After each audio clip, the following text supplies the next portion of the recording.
안녕하세요. 오늘도 사연 살롱을 찾아주셔서 감사합니다. 저는 경기도 분당에 살고 있는 30대 후반의 여성이에요. 저는 작년 이맘때 결혼을 준비 중 파혼을 선언하고 계속 싱글로 지내는 중이에요. 나이도 있는데 왜 그랬나 싶은 분들도 계실 거예요. 하지만 제 이야기를 들어보시면 제 심정과 엄마 아빠 마음을 조금은 이해하실 거예요. 남친 어머니가 정말 인성이 개차반이었거든요. 그럼 어떻게 된 일인지 저와 남친의 만남부터 차근차근 이야기해 보도록 할게요. 남친을 만날 당시 저는 한의사로 독립개업을 해서 2년 차였어요. 그전에는 하늘 같은 대선배님의 큰 한의원의 분원에 있었어요. 거기서 많은 경험을 하고 드디어 저만의 한의원을 차리게 된 것이죠. 한의사도 사람의 몸과 정신을 다루기 때문에 공부할 것도 굉장히 많고 학회도 많이 가야 하고 논문도 많이 써야 해요. 그런 걸 해가며 한의원까지 개원하느라 힘들기는 했는데요. 그만큼 보람도 있었어요. 저는 스트레스를 클래식 음악 듣는 걸로 풀었거든요. 친한 친구들 중에는 저랑 취미가 같은 사람이 없어서 커뮤니티에 들어가서 시간 맞는 사람들끼리 음악회를 가곤 했어요. 남친은 제가 음악회에 가는 날 그 모임 회원인 지인을 따라서 왔는데요. 자기는 클래식을 이렇게 보러 다닌 적이 거의 없는데 꽤 좋았다며 앞으로도 계속 오고 싶다고 하더군요. 그렇게 해서 음악회에서 만났다가 사귀게 되었어요. 남친은 학원 강사였어요. 정확히 말하자면 해외로 대학을 가는 아이들 대상인 학원인데 남친은 거기서 중국어를 가르쳤어요. 처음 사귀게 된 건 남친이 모임에 들어와서 6개월쯤 지났을 때였는데요. 아주 솔직하게 자기의 감정을 표현하더라고요. 정아야, 실은 난 너 때문에 이 모임 들어온 거야. 전에는 클래식 관심도 없었고 어쩌다 친구 따라왔는데 네가 있더라. 이런 느낌 진짜 처음인 것 같아. 그래서 너 만나고 싶어서 계속 나온 거였어. 시간이 이만큼 지났는데 그 마음이 더하면 더했지 없어지지 않네. 그래서 이제는 너한테 말을 해야겠다 싶어. 저는 이렇게 직진 고백을 받아본 적이 없어서 좀 놀랍기도 했고 당황스럽기도 했어요. 이런 말을 어디까지 믿어야 할지 잘 모르겠더라고요. 하지만 저도 그 사람이 자꾸 눈에 들어와서 눈여겨보고 있었기 때문에 일단 만나보자 싶었네요. 그렇게 만나다 보니 생각보다 편하기도 하고 그 사람 좋은 면도 자꾸 보여서 사귀게 되었어요. 입시철에는 밤 늦게까지 학원에서 회의하고 아이들 가르치고 여러 자료를 만드느라 굉장히 힘들어 하더라고요. 저는 요즘 남친한테 몸에 좋다는 탕약도 주고 요즘 과리평이나 짜먹을 수 있게 나오는 간편한 약들도 주며 몸 관리에 신경을 써줬네요. 남친은 저한테 많이 감동하는 눈치더라고요. 자기 엄마한테도 이런 얘기를 했더니 저를 보고 싶어 하신다는 말도 했어요. 그러면서 남친은 결혼 이야기를 꺼냈어요. 정아야, 엄마가 너 한번 보고 싶대. 너는 우리 사이 어떻게 할 거야? 나는 결혼 생각하고 있거든. 너도 다 결혼 생각하고 만나는 거지? 우리 정식으로 만난 지 1년 넘었잖아. 나는 너랑 함께 할 거라는 거에 전혀 의심이 없거든. 너도 나랑 같은 마음이면 좋겠다. 나도 재영이 네가 좋아. 그러니까 이렇게 만나고 내가 해줄 수 있는 건 다 해주지. 그런데 결혼은 꼭 해야겠다고 생각한 적이 없어서 잘 모르겠어. 그거 대학 정하는 것보다 더 큰 일이잖아. 더 신중하고 싶어. 그래, 결혼이 보통 일은 아니지. 인생의 한 꼭지점 같은 거니까. 나도 그래서 많이 생각해 봤어. 나는 너랑 결혼 안 하면 다시는 너 같은 사람 못 만날 것 같아. 너처럼 좋은 직업에 집안 좋은 사람들은 좀 이기적일 거라고 생각했거든. 내가 그 편견이 너를 보면서 깨졌잖아. 나는 정말 진지하게 생각하고 한 말이니까 너도 그렇게 해줘. 그 답이 긍정적인 거면 좋겠다. 이 말을 할 때의 남친은 정말 진지해 보였어요. 저를 어떻게 생각하는지 알 수 있겠더라고요. 그렇다 해도 저는 바로 결혼하고 싶은 마음이 크지 않아서 망설였어요. 그러자 남친은 거의 매일 이벤트를 마련해서 점심시간에 갑자기 호텔에서 주문한 도시락을 보내준다던가 맛있는 간식을 보내주기도 했고 별스럽지 않은 날인데도 꽃도 사주면서 자기 마음을 계속 표현했어요. 우리 학원에서 나처럼 사자 들어가는 사람 사귀는 사람 없다? 다들 나를 얼마나 부러워하는데. 그거에 비해서 너는 어디 가서 나 자랑할 게 없지. 해외 유학학원 강사니까. 네 스펙에 비해서 내가 딸리긴 하지. 정한 이 친구들은 더 직업 좋은 사람들 만나지. 하긴 나 같아도 결혼이 망설여지기는 하겠다. 그거랑은 다르지. 결혼은 내가 정말 하고 싶은 마음하고 상대에 대한 진심이 중요하잖아. 물론 서로가 서로를 잘 이해하고 신뢰가 있다는 게 먼저이긴 해. 나는 재영이 너랑은 신뢰는 있고 서로를 잘 이해할 수도 있다고 생각해. 다른 사람이 변호사랑 만나면 나도 그래야 하나? 내 친구가 고급 공무원 만나면 나도 그래야 돼? 그건 아니지. 사람은 각자 다 다른 건데. 나한테 지금 필요한 건 내가 이렇게 결혼을 하고 싶은 건가 하는 거야.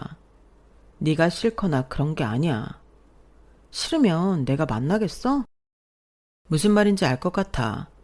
근데 우리 나이도 몇 년 있으면 40이잖아. 결혼할 마음이 없는 게 아니라면 한 해라도, 아니 하루라도 빨리 결정해야 되지 않겠어? 지금은 늦게 결혼하는 사람들 많다고는 해도 그래도 한 살이라도 어릴 때 하는 게 좋잖아. 남친 말도 틀린 건 아니었어요. 하지만 저는 나이가 그렇게 중요하다고는 생각 안 했기 때문에 그 부분은 저랑 좀 달랐던 것 같아요. 그러다 한 번은 남친이 손목이 아파서 저희 한의원에 와서 침을 맞고 찜질도 한 적이 있었어요. 시간이 한의원 문 닫을 시간이라서 남친을 제일 마지막에 해주고 직원들 퇴근한 다음에 둘이 같이 나왔네요. 그때 아빠가 대걸레로 건물 1층 로비를 청소하고 있었어요. 제가 아빠한테 남친을 소개하려고 했는데 남친이 전화를 받으며 바로 나갔고 아빠는 관리인이 불러서 이야기를 하는 바람에 타이밍을 놓쳤고요. 사실 아빠는 제 한의원이 있는 건물 사장이에요. 한마디로 건물주죠. 한의원이 있는 건물 말고도 아파트 2채가 더 있었고 아빠 고향에 선대로부터 물려받은 땅도 꽤 있었어요. 과천 쪽에 고급 빌라도 있었고요. 젊을 때 대기업 건축회사를 다니셨고 그러다가 퇴사하고 건축업을 하셨거든요. 해외 리조트도 많이 짓고 하셨는데 너무 무리하시다가 허리가 안 좋아지셔서 은퇴하시고 갖고 계신 건물들 관리하시며 지내세요. 저나 엄마 그리고 언니는 그냥 아무것도 하지 말고 쉬라고 해도 그게 건강에 더 나쁘다며 일주일 내내 순번을 정해서 건물들을 다니며 관리하셨어요. 남친이 한의원에 온 날이 바로 그 건물 순서였던 거고요. 저는 집에 가서 아빠한테 오늘 저랑 같이 있었던 남자 못 봤냐며 이야기를 시작했어요. 그랬어? 아빠는 눈치 못 챘네. 아까 관리소장이 전기시설 손봐야 된다고 하길래 그 이야기 하느라 정신이 없었어. 아빠, 언제까지 그렇게 일일이 직접 쓸고 닦고 할 거야.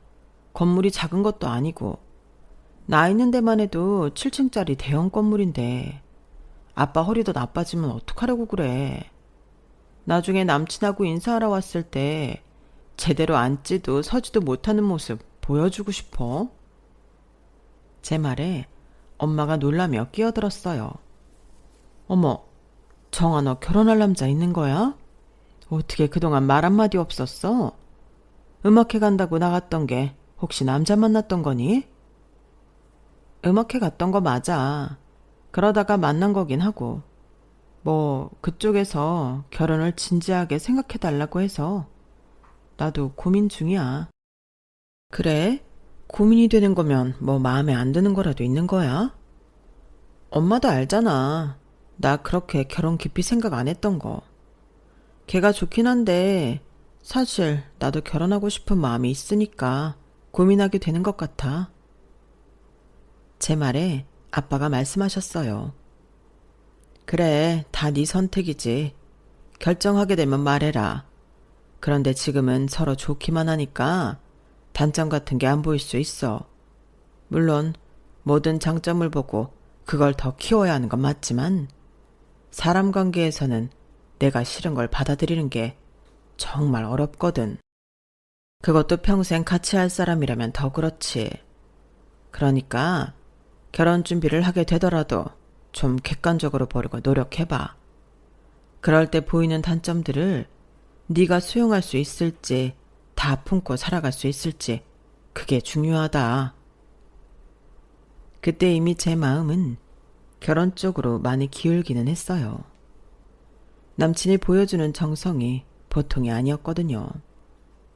저한테 이렇게만 해준다면 결혼도 나쁘지는 않겠다는 마음이 들었어요. 하지만 아빠 말씀이 꽤 중요할 것 같다는 생각이 들더라고요. 무엇보다도 아빠는 사업을 하며 많은 사람들을 만나봤잖아요. 말 그대로 산전수전 다 겪으며 이만큼 재산을 불려놓으셨으니까요. 그래서 일단 결혼을 꼭 한다는 것보다 가볍게 인사부터 해보자는 데에 남친과 저는 합의를 보았고 먼저 남친 어머니를 만나보기로 했어요. 아무래도 어른을 먼 데까지 나오게 하기가 좀 그래서 남친 동네로 갔어요. 좀 일찍 도착해서 남친이 사는 아파트까지 가봤죠. 저희 집보다는 평범하다는 걸 알고 있어서 그냥 보통으로 사는구나 생각하고 있었어요. 그런데 저만 치서 누가 막 저를 보고 뛰어오길래 봤더니 남친이더라고요. 저는 뛰지 말라는 뜻으로 손을 흔들어 신호를 보냈어요. 남친은 저를 보더니 막 도로 쪽으로 밀어내더라고요. 아니, 약속 장소에서 기다리지 여기까지 왜 왔어? 엄마가 너 한의사인 거 알고 밖에서 보자고 한 거야. 혹시 우리 집 보고 실망하면 어쩌나 해서. 그럴 거면 만나자고 했겠어? 나 안 그래. 실망하고 말고 할 게 뭐야. 그래도 엄마는 그렇지 않은가 봐. 일단 약속 장소 먼저 나가 있어. 나 엄마랑 금방 갈게. 그렇게 남친이 저를 밀어내는데 별 수 없이 혼자서 약속 장소로 가는데 저만치 보니까 남친이 웬 할머니한테서 옷걸이에 건 자켓을 받아서 가더라고요. 그 옷이 뭔지는 남친과 남친 어머니를 만나고 알았네요. 남친 어머니가 그 자켓을 입고 나왔으니까요. 저를 만난다고 빌린 것 같았어요. 뭐 나름 사정이 있으니까 그러려니 하고 모른 척 했고요. 아, 우리 재영이가 여자친구 한의사라고 하니까 너무 궁금하더라고. 어쩜 얼굴도 이쁜데 한의사고 우리 재영이도 그렇게 잘 챙긴다며? 재영이가 일 많이 하느라 힘든 것 같아서요. 유학 가는 애들 가르치는 거 정말 신경 쓸 것 같아요. 학부모들 이야기도 다 들어줘야 하고 학생들 성적도 올라야 되잖아요. 맞아. 다들 우리 재영이 유학학원 강사라고 하면 거저 돈 버는 줄 아는데 절대 아니거든. 그걸 안 해, 우리 정아는? 우리 정아라고 부르는 게 좀 어색하기는 했지만 어른이 기분 좋아서 하는 말이니 그냥 웃고 넘어갔어요. 우리 정아, 재영이만 챙기지 말고 나도 좀 챙겨줘. 나 요새 기력이 딸리는 건지 쉽게 피곤하고 잠을 자도 일어나도 개운하지가 않네. 너무 힘든 거 있지? 네, 기가 허해져서 그러실 수도 있고 정확한 건 맥도 짚어보고 검사를 해봐야 하니까 언제 한번 오세요. 제가 잘 봐드릴게요. 이 약값은 어떻게? 아이 참, 엄마, 당연히 약값 내야지. 무슨 말을 하고 있어? 아니야, 재영아, 괜찮아. 어머니, 그냥 오세요. 제가 그 정도는 해드릴 수 있어요. 아우, 이러니까 다들 사짜 며느리 보고 싶어 하나 봐. 어머, 내 친구들 나 때문에 배 아파서 아주 죽으려고 하겠네. 아우, 생각만 해도 재밌어. 얼른 만나서 말하고 싶다. 나 한의사 며느리 본다고? 남친 어머니는 저와 남친이 결혼한다고 철석같이 믿고 있는 것 같았어요. 남친은 당황해서 제 눈치를 봤지만 저는 크게 개의치 않았어요. 어느 정도 결혼하겠다고 마음을 굳혔었거든요. 아니, 이렇게 보니까 네가 참 낯설지 않고 이쁜 게 우리 집 식구들이고 그런 것 같아. 왜? 서로 맞는 사람들끼리 편하다고 하잖아. 나는 네가 이렇게 편할 수가 없네. 정아, 너도 그러니? 네, 처음 뵀지만 아주 어색하지는 않네요. 그렇지? 이런 게 운명이라는 거야. 사돈 되실 분들도 얼른 뵙고 싶다. 분명 아주 고상하고 좋으신 분들이겠지? 이렇게 딸을 잘 키우셨으니 말이야. 네, 저희 엄마 아빠 정말 좋으세요. 제가 자식이라 하는 말이 아니라 정말 그래요. 그렇게 나름 화기애애한 시간을 마치고 남친은 저를 바래다주며 이렇게 말했어요. 엄마가 너무 부담 준 거 아니지? 아직 너 마음 결정도 안 했는데 며느리라는 둥, 사돈이라는 둥 그랬잖아.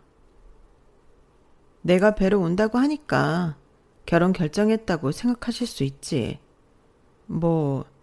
나도 많이 긍정적으로 되긴 했어. 그래서 말인데, 재영이 너도 우리 부모님 만나러 올래? 내가 오늘 여기 온다고 하니까 너 만나고 싶다고 하셨어. 정말이야? 너 결혼 생각 있는 거지? 그럼 나도 당연히 뵈러 가야지. 남친은 입이 기밑까지 걸려서 너무 좋아했어요.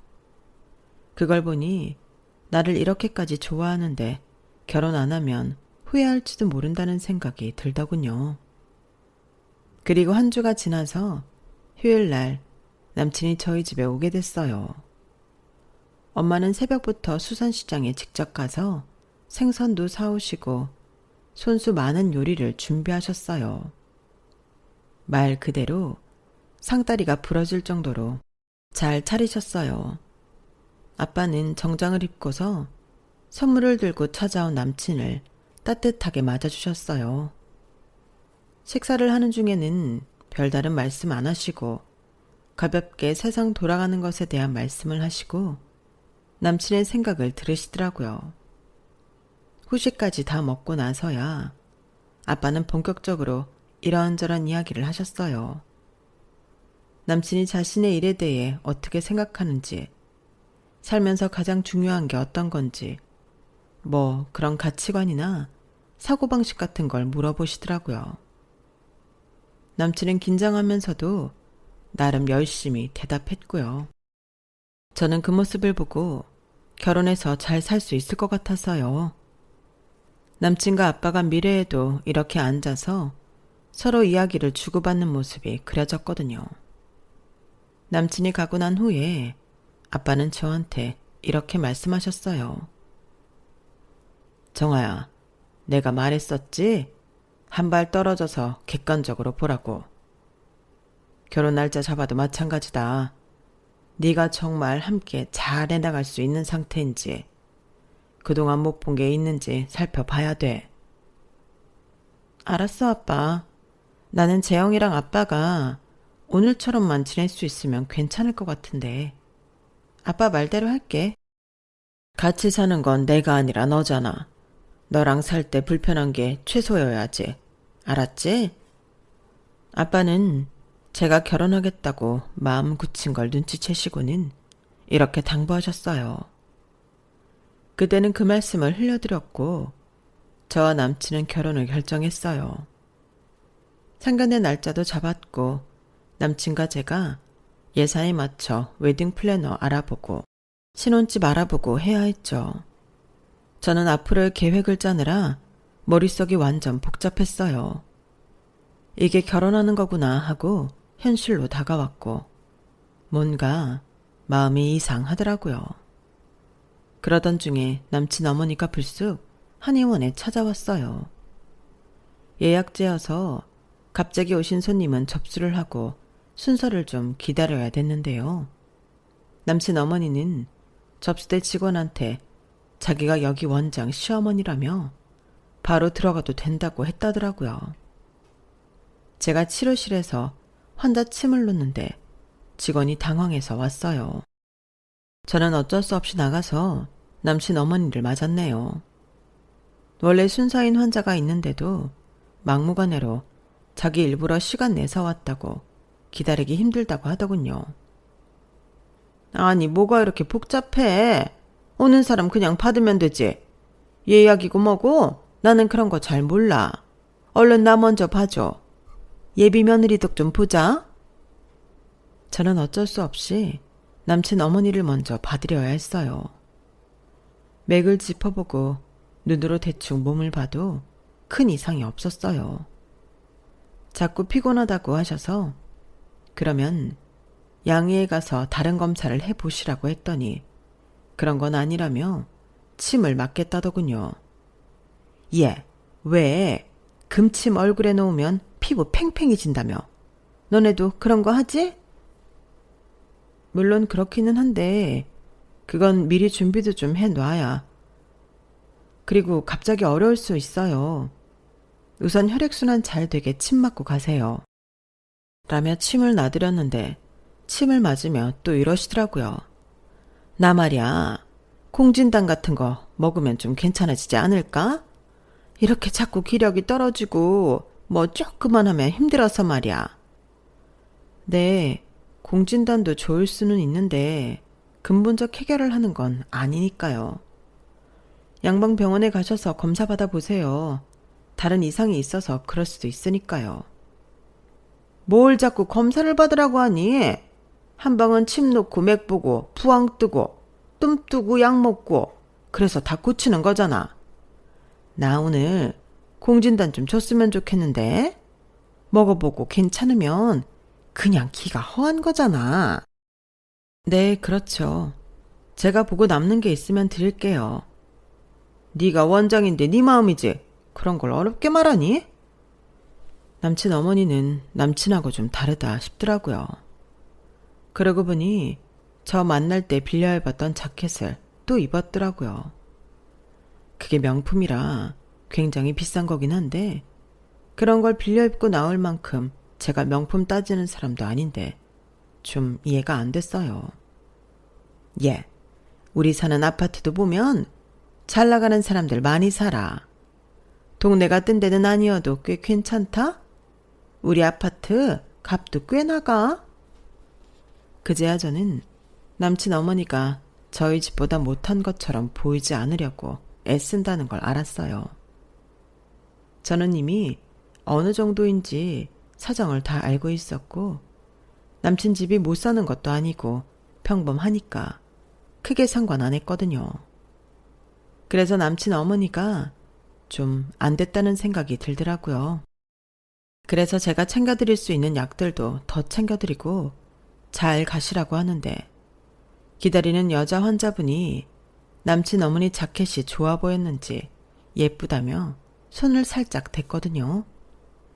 그랬더니 남친 어머니가 그분 손을 찰싹 때리면서 이러는 거였어요.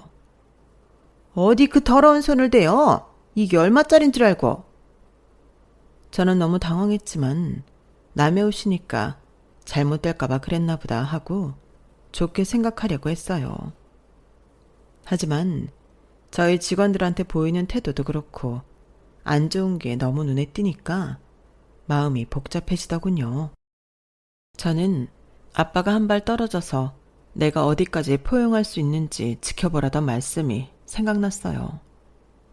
저런 성격이면 쉽지 않겠다 싶으면서도 제가 같이 살 사람은 남친이지 남친 어머니가 아니라며 마음을 다잡았어요.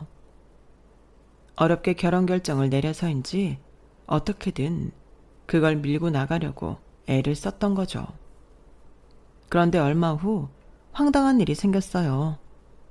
저랑 남친이 반씩해서 신혼집에 들어갈 가구며 가전제품을 장만하기로 했는데 갑자기 남친이 돈이 없다는 거였어요. 돈이 없다니? 무슨 소리야? 우리 가구랑 가전제품 하기로 했잖아. 그게 지지난주인데 그때는 괜찮다고 했으면서 이제 와서 돈이 없다니. 남친은 제 눈치를 보더니 어렵게 실토를 했어요. 그게 엄마가 사돈 댁보다 수준 떨어지는 것처럼 보이면 무시한다고. 우리가 비슷하게 산다는 걸 보여줘야 된다고 하시더라고. 그러면서 차를 좋은 걸로 했으면 좋겠다고. 그래서 엄마 벤츠 뽑아드렸어. 엄마 차가 제일 좋겠대. 너나 장인어른 장모님 만날 때 보이는 게 뽀대놔야지. 집에는 올지 안 올지도 모르는데 집에 좋은 거 해놔서 뭐하냐고. 나는 니네 대단히 잘 사는 건 아니어도 평범하고 먹고 살 걱정 없다는 거 아는데 왜 그렇게까지 하신대? 여자 집이 너무 잘 살면 집에 들어오는 여자도 그렇고 그 집안도 이쪽 무시하기 십상이래. 나도 좀 느꼈는데 저번에 인사 갔을 때 니네 아버지 잔소리 장난 아니시더라. 내가 더 잘 나가는 직업이고 우리 집이 좀 잘 살았으면 그랬겠어? 그래서 나도 그러자고 했어. 우리가 어느 정도 사는 것처럼 보여야 장인어른도 나한테 안 그러시겠지. 그렇게 생각하고 있었던 거야? 의외다. 나는 그날 둘이 이야기 잘하는 것 같아 다행이다 했는데 저렇게 이야기 나누면 나중에도 잘 지낼 수 있겠다고 혼자 좋아했지. 그게 무슨 얘기를 나누는 거야.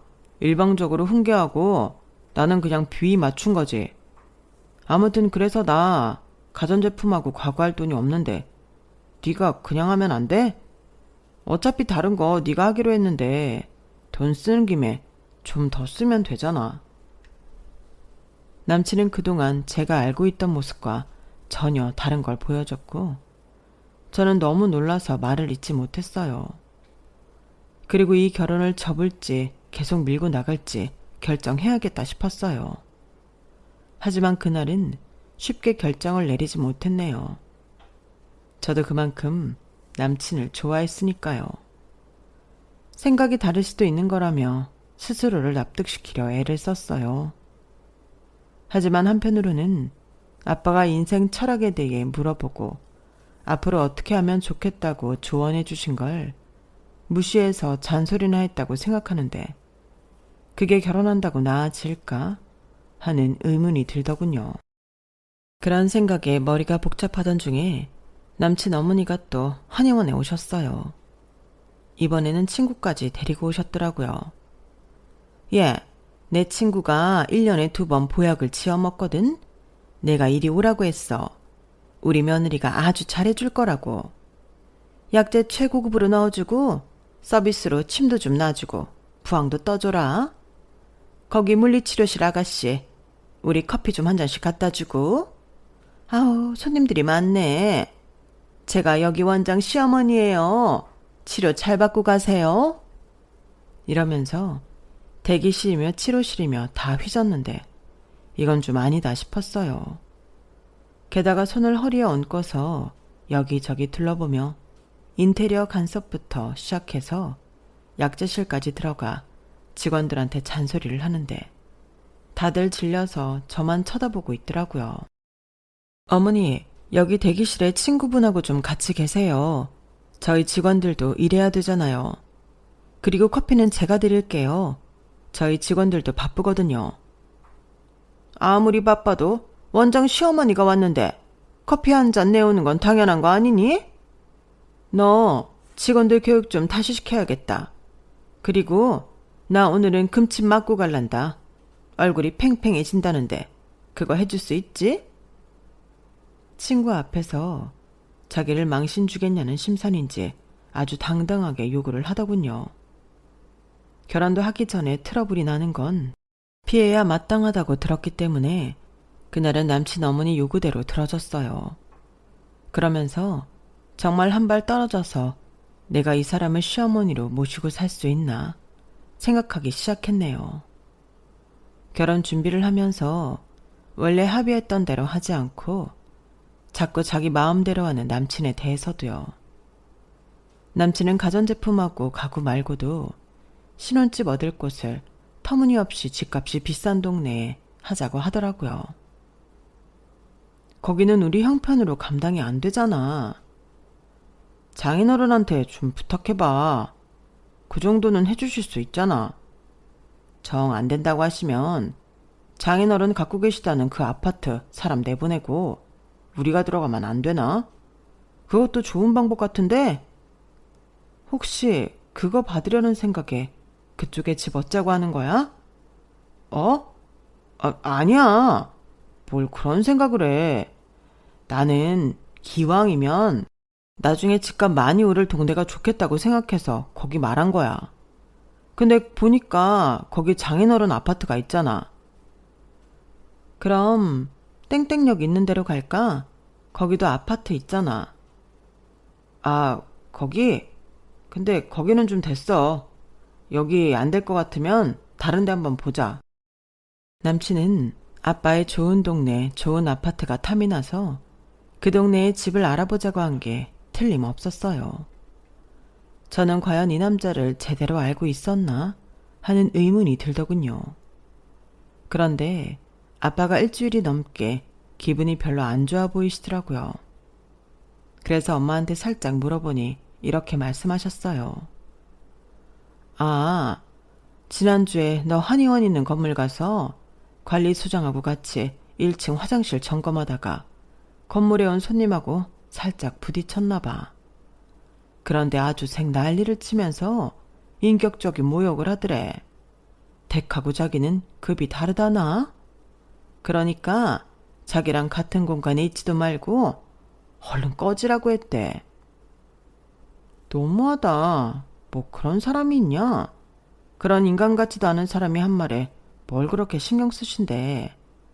원래 아빠 그런 거 별 신경 안 썼잖아. 나이가 들어서 그런 것 같아. 보니까 다른 건물 새로운 관리소장은 건물주가 이렇게 청소하고 점검하는 걸 부담스러워 하더라. 그 사람은 그럴 수밖에 없지. 아빠가 주인인데 자꾸 와서 뭘 하려들면 편하겠어? 내가 이참에 그만하라고 했는데 모르지 뭐. 안 그래도 아빠는 이번 달까지만 왔다 갔다 하고 저 상견례 하기 전주부터는 이제 건물하고 아파트 순회하면서 관리하는 걸 그만두시겠다고 했어요. 이거 잘못하다가는 우리 딸도 청소부 딸이라고 오해받겠다 싶더구나. 사람을 직업적으로 차별하면 안 되는데 참, 사람들이 왜 그러는지 원. 어떤 직업을 갖고 있느냐보다 일을 어떻게 하느냐가 더 중요한 건데 말이야. 물론 이상한 직업을 갖는 건 안 되겠지만 말이다. 아빠는 그렇게 언짢은 마음을 표현하시고 다시는 말씀하지 않으셨어요. 저는 잘 생각하셨다고 언니에 이어 저도 결혼하니까 이제는 좀 쉬시라고 하며 저 상견례 나갈 생각만 하시라고 했네요. 그런데 그 상견례는 영원히 못하게 되어버렸어요. 그게 남친 어머니가 또 한의원을 방문한 날이었어요. 바로 문제의 그 벤츠를 끌고서요. 그나마 그날은 미리 저한테 전화를 줘서 시간을 따로 비워놓을 수 있었어요. 남친 어머니는 직원들한테 전보다 더 거드름을 피우며 이것저것 요구하더라고요. 그날은 봉침까지 맞고 저한테 어깨랑 다리도 주무르라고 해서 아예 마사지를 받고 계산할 생각은 눈꼽만큼도 안 하고 나가더군요. 보다 못한 직원 한 명이 저한테 이렇게 말하기까지 했어요. 원장님, 결혼 꼭 하셔야 돼요? 세상에 좋은 사람들도 진짜 많은데. 대답은 안 했지만 저도 이거 진도 더 나가기 전에 접어야 되지 않을까 하는 마음이 들고 있었어요. 그런데 얼마 안 가서 관리실 직원이 저한테 전화를 했더라고요. 빨리 주차장으로 좀 가보세요. 사장님한테 어떤 아줌마가 막 난리치고 장난 아니에요, 지금. 저는 기분이 쎄했어요. 설마 혹시 그 아줌마가 남친 어머니는 아니겠지. 아닐 거야 하며 두근거리는 가슴을 안고 내려갔어요. 왜 나쁜 예감은 틀리지 않는다는 말이 있죠. 아빠한테 호통을 치고 있는 건 남친 어머니였어요. 삿대질을 하며 고래고래 소리 지르는데 들어보니까 아빠가 남친 어머니가 여기 왔을 때 주차를 했나 보더라고요. 그런데 나가려고 보니 약간 벽에 스친 자국이 보였대요. 그것 가지고 이 난리를 치고 있는 거였어요. 당신 당장 무릎 꿇어. 안 꿇어? 나 가만 안 있을 거야. 이 차가 어떤 차인데 당신 같은 사람이 이렇게 거칠게 다뤄? 죄송합니다, 사모님. 저게 그냥 닦으면 지워질 것 같긴 한데 그래도 뭐 도색이나 다른 공정이 필요하다고 하면 영수증 청구하세요. 제가 다 지불할게요. 다 됐고 똑똑한 척 이성적인 척 하지 말고 당장 무릎 꿇고 잘못했다고 빌어요. 이 차 당신 목숨보다 비싼 차인 건 몰라요? 저는 순간 완전 이성이 날아가서 관리실에 있던 야구방망이를 들고 밖으로 나갔어요. 남친 어머니는 저를 보더니 아주 반가운 표정으로 이렇게 말했어요. 야, 마침 잘 됐다. 여기 이 영감쟁이가 내 차에 흠집을 냈지 뭐니? 지난번에 왔을 때도 앞에서 깔짝대더니 아주 끝까지 사람 불편하게 한다. 저는 함부로 짓거리는 시어머니를 지나쳐서 벤츠차 앞에 가서 야구방망이를 마구 휘둘렀어요. 차를 미친 듯이 깨부숴서 앞이 엉망이 되었죠. 그걸 본 시어머니는 말도 제대로 못하고 얼굴이 하얘졌더군요. 저는 분이 안 풀려서 씩씩대다가 아빠 주머니를 뒤져 거기에 있는 명함을 시어머니 면전에 집어 던졌어요. 여기로 차 수리 비용을 청구하든지 아니면 차 다시 사내라고 하든지 알아서 하세요. 그 돈 내가 줄 테니까. 저는 그러면서 아빠 손목을 끌고 건물 안으로 들어갔어요. 뒤늦게 아빠 명함을 확인한 시어머니는 어느새 저희를 따라와 저희 앞을 막아서더라고요. 저기 그러니까 이분이 너 정 아버님이셔? 사돈 어른이야? 아니 왜 사장님이 이런 허드렛 일을 하셔서. 죄송합니다 어르신. 정 아버님인 줄 알았으면 안 그랬죠? 아니 그러게 왜 돈도 있는 양반이 이런 일을 하세요? 사람들한테 무시당하기 딱 좋잖아요. 그리고 정아 너도 성격 보통 아니다. 아무리 그래도 그렇지 어떻게 차를 저 지경으로 만들어 놓니? 그 차 대개 아들이 신혼 혼수 반반씩 하기로 했던 돈으로 산 거야. 그건 알아요? 아줌마 그냥 돈 청구하고 다시는 보지 맙시다. 내가 정식 결혼한 것도 아니고 혼인신고한 것도 아니고 그냥 이대로 끝내는 게 피차 좋을 것 같아요. 청아 너 내가 네 아빠한테 그래서 속상했니? 그런데 그런 상황은 누가 봐도 사돈어른이 무시당할 만한. 주차를 하고 화장실 점검을 하고 있으면 무시당해도 되나요? 그런 게 어딨어요. 저는 하는 일 가지고 그러는 분 시어머니로 못 모시고 살 것 같아요. 그리고 저희 눈앞에 당장 중요한 일들을 처리하기로 해놓고 자기네 집 있어 보여야 된다며 돈을 쓰는 재영이하고도 잘 살기 힘들 것 같고요. 아니 살고 싶지 않아요. 결혼은 없었던 걸로 하고 여기서 접죠. 벌써부터 이 말을 하고 싶었는데 저는 나름 좋게 보려고 노력했거든요. 근데 아닌 것 같아요. 저한테 차 얼마인지 문자 보내세요. 제 번호 아시잖아요. 그리고 제가 아빠와 엘리베이터에 타려고 하자 남친 어머니는 아빠 앞에 무릎을 꿇고 싹싹 빌었어요. 사돈어른 제가 잘못했습니다. 제가 미처 몰라서 큰 실수를 했어요. 부디 마음 푸시고 정화한테도 잘 말해주세요. 제가 정화한테 부탁했던 게 하나 있죠. 평생을 같이 할 수 있는 사람들인지 객관적으로 보고 판단하라고. 그런데 못하겠다고 하지 않습니까? 저도 이런 식으로 사람 위에 사람 있고 사람 밑에 사람 있는 집에 딸 보내고 싶지 않습니다.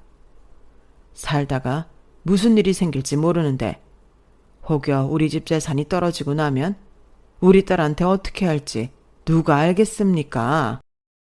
아우, 아니에요, 사돈. 이런 건물이 2채씩이나 있고 아파트도 있는데 망하긴 왜 망해요? 사돈, 제가 잘못했습니다. 재영이 어머님은 뭐가 문제인지 정말 모르시는 것 같군요. 그만 돌아가십시오.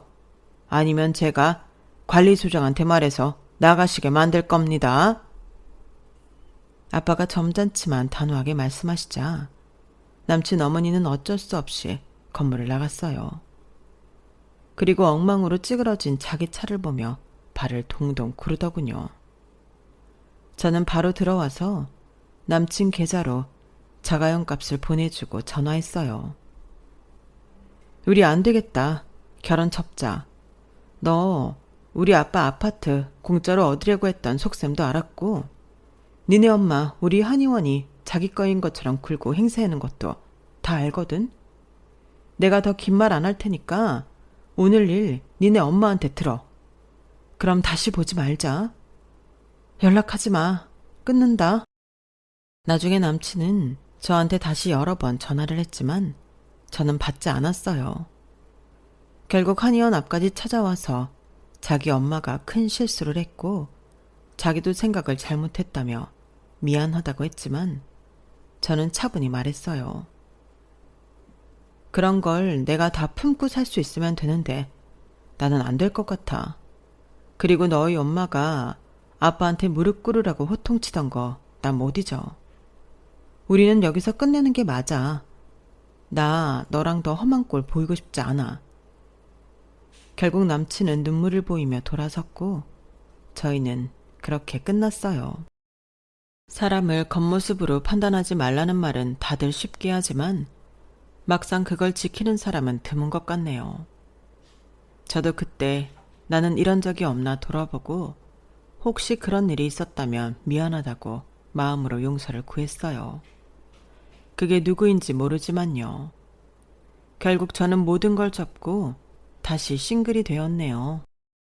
그리고 오랜만에 혼자서 많은 시간을 보내고 있어요. 물론 한의원이 바빠서 그렇게 많은 시간은 아니지만요. 일하고 친구 만나고 제가 하고 싶은 거 마음껏 하다 보니 조금씩 잊혀지는 것 같아요. 언젠가 좋은 사람을 만날 수 있을까요? 인연이 뭔지 잘 모르겠어요. 좋은 의견 있으면 댓글에 달아주세요. 아빠는 지금 관리에서는 완전 손을 떼시고 엄마랑 같이 여행 다니시며 여유있게 생활하고 계세요. 저도 그런 아빠 엄마가 더 보기 좋고 흐뭇하네요. 그럼 지금까지 이야기 들어주셔서 감사드려요. 다들 좋은 하루 되세요. 여러분, 사연 댓글에 응원과 현명한 조언 부탁드려요. 좋아요와 구독은 저에게 큰 힘이 됩니다. 오늘도 좋은 일 가득하세요.